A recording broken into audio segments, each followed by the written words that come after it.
Se cumplen hoy 10 años del incendio de Castrocontrigo, del inicio de ese suceso. Lo llamamos así, aunque en realidad afectó a 5 municipios, a 13 pueblos en total. Fueron más de 11.000 hectáreas las que ardieron durante 18 días. Un fuego que se llevó por delante miles de hectáreas de pino resinero y la actividad económica de decenas de habitantes de la zona. Una década después aún quedan heridas y la reflexión sobre si hemos aprendido lo suficiente, visto también cómo está transcurriendo este verano tan fatídico en materia de incendios.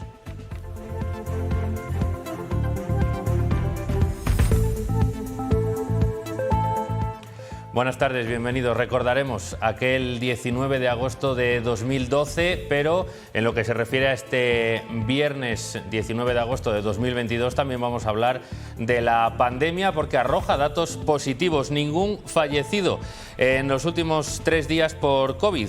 Eso sí, el ritmo de altas permanece estable, se han firmado 25, lo que permite seguir aliviando la presión asistencial, mientras el ritmo de contagio se estanca. 32 se han sumado en las últimas 24 horas. El supercomputador Caléndula podrá multiplicar por 20 su capacidad de almacenamiento y tratamiento de datos gracias a la inversión de 15 millones de euros que va a realizar la Junta. También se podrá ampliar el ancho de banda de la red de ciencia y tecnología de Castilla y León, la encargada de dar conectividad a diversas entidades, entre ellas universidades y centros de investigación.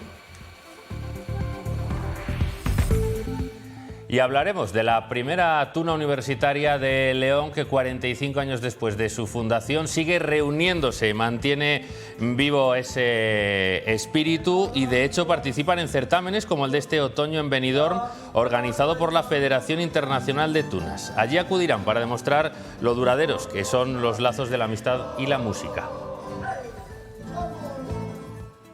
En el tiempo de deportes hablaremos del partido de presentación ayer de la de Mar ante su público antes de viajar a Portugal para jugar el torneo de Viseu. Ayer el cuadro de Cadenas empató a 30 contra el Al-Ahly egipcio que dirige Dani Gordo. Juan Castro y Boscos brillaron en ataque con 8 y 6 goles respectivamente y Panos destacó en portería a la espera de un fichaje que supla la baja de Bomastar. La mala noticia, la lesión de rodilla de Birbauskas.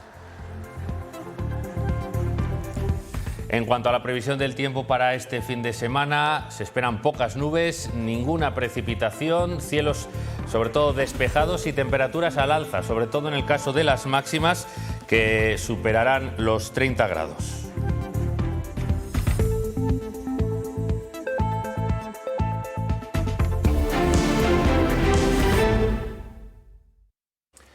Comenzó tal día como hoy de hace 10 años. Aquel 19 de agosto de 2012 era domingo y un fuego empezó a preocupar a los vecinos de Castrocontrigo a primera hora de la tarde. Y con el paso de las horas empezó a temerse la magnitud que acabaría alcanzando aquel incendio.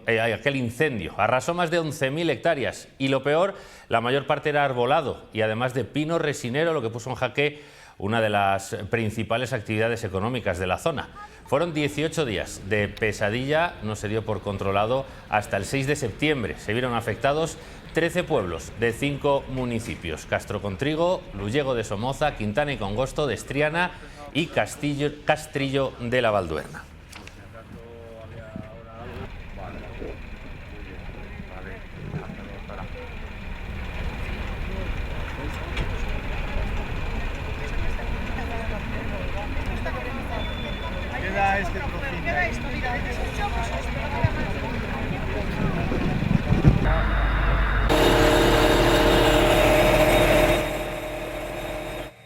Recordamos imágenes de aquel suceso, aquellos 18 días de sufrimiento en aquella zona.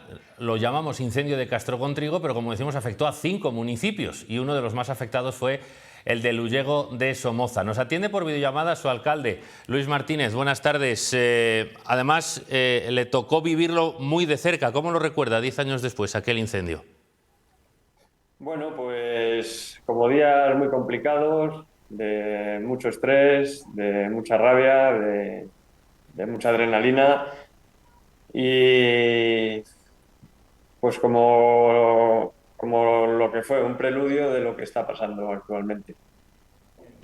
no ha cambiado demasiado o lo suficiente, no aprendimos lo suficiente de aquel incendio viendo lo que está pasando este verano. Pues francamente yo pienso que no. Por un lado, el tema del dispositivo, sobre todo el autonómico, ha cambiado más bien poco y pues ha provocado, pues, por ejemplo, que no estuviera activado cuando comenzó el incendio de la Sierra de la Culebra. Y en cuanto a la gestión forestal, pues más o menos mantenemos el mismo sistema con muy pocas inversiones en gestión y centrando casi todos los gastos en extinción, que creemos que no es lo único que hay. Analizando estos 10 años, ¿cómo se encuentra el municipio? ¿Se ha recuperado? ¿Está en vías de conseguirlo? Pues no sabría muy bien qué decirte. A ver, a nivel de pueblos, el municipio solo se ve afectado el pueblo de Tabullo. En principio, mm, no destruyó completamente la actividad económica relacionada con el monte, pero sí la dejó muy tocada. Y gente que en su día estaba trabajando en ese sector, pues ha dejado de trabajar. No sabemos tampoco lo que hubiera pasado si no se hubiera incendiado, pero todo parece indicar que sí, que habría más gente viviendo del monte si no hubiera habido este incendio. Recuperarse, pues no lo sé, yo creo que tenemos que intentar invertir más, invertir, me refiero, no gastar, sino invertir en los ecosistemas forestales que pueden ser una fuente de riqueza y dejar de verlos como, bueno, una cosa que pasa ahí en verano, un incendio, cuando eso, realmente son una fuente de riqueza porque nos aportan agua, nos aportan recursos como la madera, la resina, las setas, capturan CO2, aportan oxígeno, la caza, la fauna, hay un montón de recursos. Pero solamente pues los vemos no sé, como un lastre o algo así. O esa es la sensación que yo tengo. Y viendo toda esta trayectoria con el recuerdo de ese incendio, lo mencionábamos antes, ¿cómo se han vivido los grandes incendios de este verano, con ese recuerdo de lo que ocurrió hace 10 años? Y no sé si hay miedo de que pudiera volver a ocurrir algo en la zona. Hombre, el miedo está ahí y las circunstancias son propicias para que pueda volver a pasar. Tenemos una masa forestal muy grande, muy continua. Las condiciones climáticas son malas, hay bastante sequía y pues estas últimas semanas, las tormentas que ha habido, en su mayoría secas, pues yo por mi parte pues sí que he estado bastante preocupado de que pudiera volver a pasar lo mismo que pasó hace 10 años. Hemos tenido suerte, no ha habido ningún rayo que haya iniciado el incendio, pero podría volver a pasar cualquier día, porque de momento, hasta que no llueva, las condiciones, como te digo, son de mucha sequía y hay combustible suficiente para que se produzca un gran incendio. Pues esperemos que no ocurra. Luis Martínez, alcalde de Lullego de Somoza, muchísimas gracias por haber atendido nuestra llamada. Venga, muchas gracias.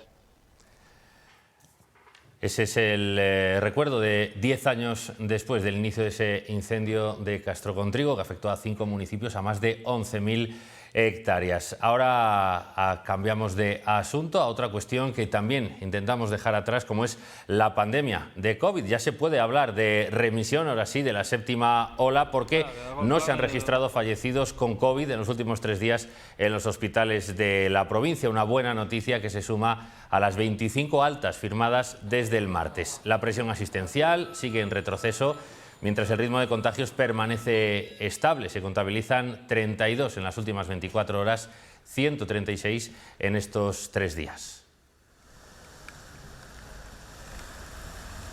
Y nos vamos a ir al Bierzo y en concreto al Valle de Fornela, donde siguen en fiestas en la localidad de Guímara. Allí se presentó en las últimas horas un documental sobre el Santeiro, guerrillero antifranquista natural de la localidad. Una historia que ahora recupera un colectivo que exige al gobierno sacar de las cunetas a decenas de miles de españoles asesinados durante el régimen.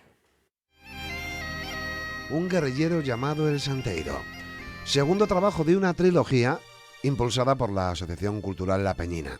Repasa la vida de Serafín Fernández, un minero que lideró la lucha antifranquista en el Valle de Fornelà. Su localidad natal, Guímara, ha sido el escenario en el que se ha mostrado al público ese largometraje, en versión reducida, 45 minutos, porque el extenso alcanza los 90. Una historia trágica, pero de valentía en defensa de las libertades. Lanzar un mensaje a los gobiernos de turno, al que le corresponda, y que intenten vaciar las cunetas que tenemos llenos de muertos que no somos capaces de hacerlo. Yo no sé por qué un minero como yo puede llegar a esa conclusión y no lo puede hacer un gobierno o unos gobiernos que llevamos ya con este tema unos 40 y tantos años de democracia, la mal llamada democracia. La resistencia del Santeiro fue considerada como singular, independiente de los movimientos generales antifranquistas, una singularidad que reconoce este documental en su memoria. El Santeiro, más bien por su ideología anarcosindicalista, representa un estilo, una forma de resistencia armada,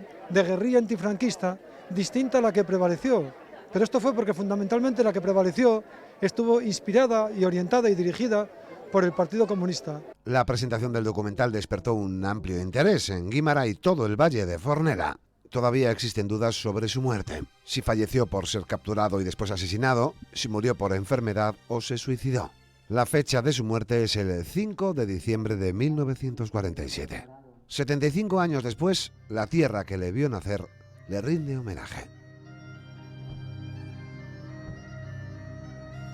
Minutos antes de este informativo, si estaban viendo la 8, han podido visitar en directo la Feria de Muestras de Asturias, que acoge Gijón hasta este domingo. Una retransmisión en directo en la recta final de una cita que está sirviendo para estrechar lazos comerciales y turísticos entre León y Asturias a través de las cámaras de comercio, pero también para llevar los atractivos gastronómicos, turísticos y económicos de la provincia a un escaparate por el que pasan desde el pasado 6 de agosto miles de personas.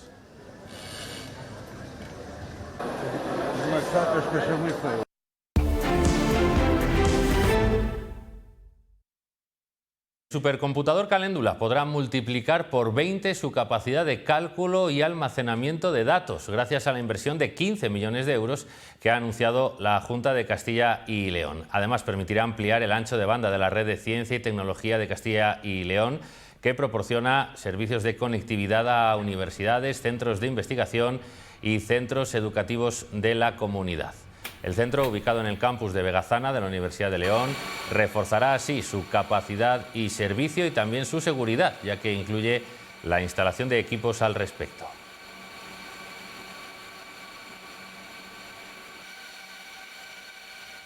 Le resumimos a continuación en formato breve otros asuntos de actualidad.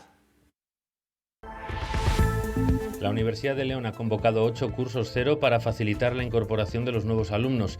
Serán en la modalidad online, aunque 2 tendrán carácter presencial. Estos cursos ofrecen una preparación precisa para que su llegada a la universidad resulte más sencilla y para ello se refrescarán y actualizarán sus conocimientos en áreas como programación, matemáticas, física, química o estadística. La Diputación de León destina 827.000 euros a obras para mejorar la eficiencia energética de distintos edificios e instalaciones de la institución provincial. Entre otras actuaciones, se está renovando el alumbrado interior y los sistemas de climatización del Palacio de los Guzmanes, el Torreón, de estaciones de esquí, parques móviles, varios centros asistenciales y otras dependencias de la Diputación en la provincia. El Museo de la Siderurgia y la Minería de Sabero celebra este domingo una nueva visita teatralizada. Será un viaje de regreso a la antigua ferrería de San Blas, que ahora acoge el museo, y servirá para conocer cómo se trabajaba en ella o quiénes eran sus dueños. En definitiva, conocer la historia de la ferrería de forma amena a lo largo de una hora de visita que correrá a cargo de los actores Manuel Ferrero y Pablo Parra.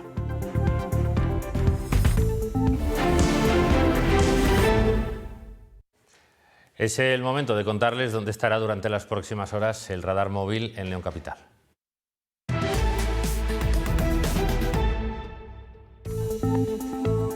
El radar móvil de la Policía Local de León estará ubicado a lo largo de esta tarde en la Avenida Europa en el Paseo de Salamanca, en la calle Orozco, en San Juan de Sahagún y en la calle principal en Oteruelo.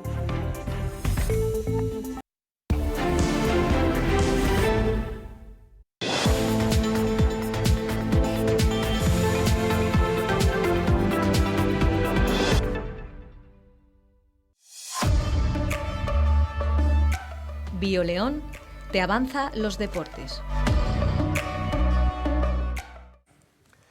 Nueva positiva para el Ademar, aunque sin victoria ante el Al-Ahly de Egipto. El campeón de la Copa África, que dirige Dani Gordo, puso en muchos aprietos a la defensa marista, a pesar de la gran actuación del portero griego Boskos, hasta el empate a 30 final con apagón incluido.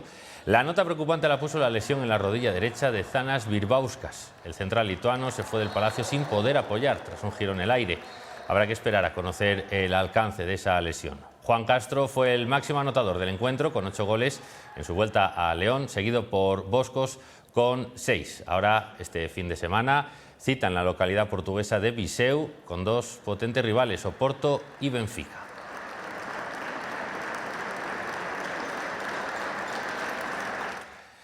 La 8 ofrecerá mañana en directo el encuentro de semifinales de la Copa Federación entre la Cultural y Unionistas de Salamanca. El club ha cerrado hoy la cesión del mediocentro de Levante, Alex Blesa. El técnico Eduardo Docampo ha recuperado a la mayoría de jugadores tocados, salvo Kevin, que sufrió esta semana un esguince de tobillo. Prueba de nivel mañana ante Unionistas de cara al arranque liguero. Han tenido pues un cambio en la plantilla, pero tiene muy buenos futbolistas. Y en referencia a los jugadores que han estado tocados, pues ya están casi todos en grupo, quitando a Joel y que está entrando Rodri, que han entrenado ya, están en su última fase de recuperación Joel y la mala suerte que tuvimos con Kevin, que el otro día cuando entró en el entrenamiento pues se torció un tobillo y ha tenido que volver a salir, pero son lances del fútbol que no va más de eso. Nueva etapa en el Olímpico de León, a partir de ahora con el apellido Ule en su denominación tras el acuerdo con la Universidad Leonesa. El club ha presentado al nuevo cuerpo técnico para la escuadra de Primera Nacional Femenina. Víctor Santos se sentará en el banquillo tras ascender desde el filial. En esta pretemporada habrá 4 partidos de preparación antes de empezar la Liga el 12 de septiembre frente a Parquesol. Nuevas equipaciones, estreno de mascota y de denominación. El Olímpico de León llevará a partir de ahora el apellido Ule en sus equipos senior tras el acuerdo con la Universidad de León. Nosotros hemos tenido siempre una cierta reticencia con el fútbol por la trascendencia que tiene, porque digamos entendíamos que había otros deportes que estaban un poquito más olvidados, pero el auge del fútbol femenino nos plantea, digamos, o nos está planteando otro tipo de visión, porque precisamente ese es un fútbol que creemos que sí que merece ser apoyado y que además entre nuestras universitarias cada vez hay más deportistas interesadas por el fútbol. En la escuadra de Primera Nacional hay relevo en el banquillo. Víctor Santos Vitolo asciende desde el filial como técnico para el cuadro de Primera Nacional, que de nuevo competirá en el Grupo 1, aunque con cambio de estructura en las competiciones. Puede ser una categoría nueva por esa categoría intermedia que se ha incluido, pero pienso que la exigencia de la categoría también va a ser máxima en este caso, entonces estamos preparados para el reto. El Olímpico de León Ule entrena ya desde el pasado martes. Habrá encuentros de pretemporada en las próximas 4 semanas ante Zamora y Valladolid y Salamanca, antes de la primera cita liguera en casa el 10 de septiembre frente a Parquesol. Neumáticos Kilómetro Cero les ofrece la información del tiempo.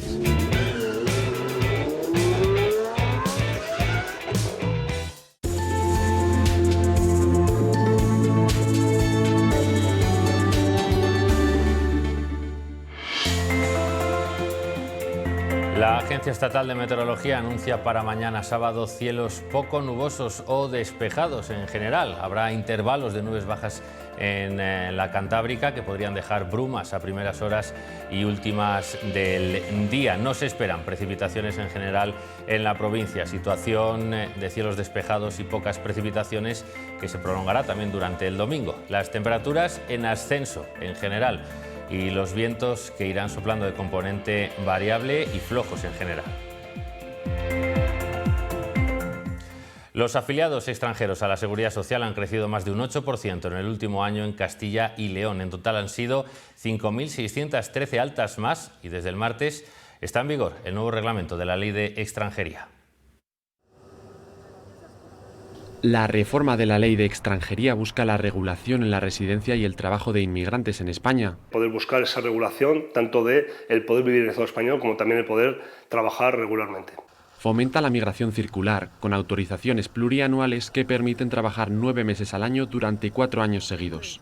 Facilitar de alguna manera que los trabajadores inmigrantes vengan a trabajar en campañas de temporada a través de contratos fijos discontinuos. Pretende incorporar trabajadores a los sectores con difícil cobertura. Desde construcción, ayuda a domicilio, residencias, sobre todo los puestos de trabajo más precarizados que tanto alertan los empresarios de que encuentran perfiles en España. Aparece la figura del arraigo por formación. El inmigrante ilegal se compromete a realizar unos estudios oficiales, digamos, en ocupaciones o en materias que son demandadas por nuestro mercado laboral. Y permite trabajar a aquellos con una autorización de residencia por estudios. Se capacita al estudiante extranjero para trabajar en España. Ahora directamente también se compatibiliza el poderse formar y trabajar 30 horas a la semana. Los sindicatos solicitan que se busque una excelencia en la formación y en evitar la precarización laboral. Décadas después de su etapa universitaria, la primera Tuna de León se sigue juntando. Han pasado 45 años desde su fundación, pero a sus miembros les sigue uniendo la amistad y la música. Se preparan ahora para el certamen anual de la Federación Internacional de Tunas, que se celebra este otoño en Benidorm. Con ellos nos despedimos. Gracias por su atención. Buenas tardes y feliz fin de semana. Book Design León te avanza la noticia del día.